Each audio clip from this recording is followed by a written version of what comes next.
चाहिँ यहाँ के अरे भिमाद आइपुगेँ। भिमाद होइन, आधा घन्टा त्यो भयो भिमाद आएको। खाससाजा खाएँ, पानी सानी खाएँ। गोप्रोमा चार्ज थिएन, गोप्रो पनि एकछिन चार्ज गरेँ है। त्यो मन गाउँ कि मन डाँडा के अरे समथिङ के थियो त्यहाँ, त्यहाँसम्म चाहिँ नेक्स्ट लेभल बाटो बवाल रहेछ होइन। जोस् उहाँ वालिङदेखि नै भनौँ न, यहाँको 12 किलोमिटर त जस्तै क्या। अब त्यो पिच बाटो भट्ट्या रहेछ होइन। अगाडि पनि देख्नु भयो होला, पुरै धुलै धुलो क्या।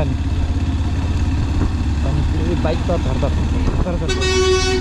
हो। जम्मा 12 किलोमिटर, जम्मा 12 किलोमिटर जति चाहिँ गाह्रो भयो होइन, नत्र अरू चाहिँ चिल भयो।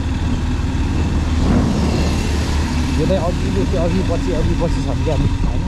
पिच बाटोमा मैले गाह्रो चिप्ने, अहिले बिस्तारै चलाएँ। कच्ची बाटोमा दाइले पुरै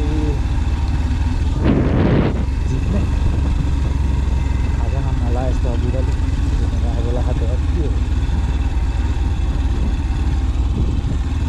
भीमा चाहिँ म पहिला नि एकचोटि आएको थिएँ अङ्कलहरूसँग, अङ्कल मिसमहरूसँग होइन।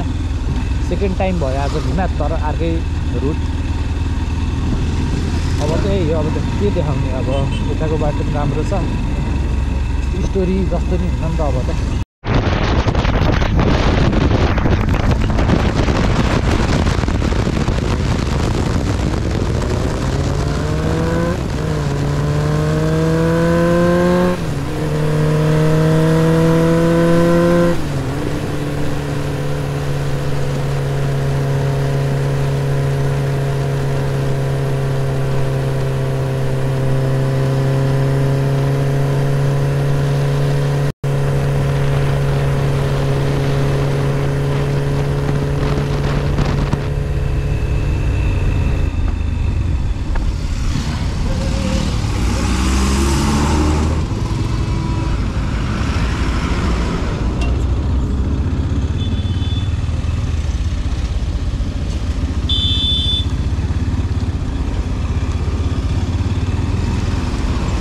म चाहिँ अहिले 7 बजे होइन, 7 बजेर 3 मिनट भयो।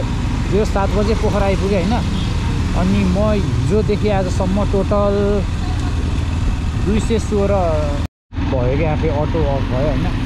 जो 217 किलोमिटर, अझै भनौँ न 220 किलोमिटर जति ट्राभल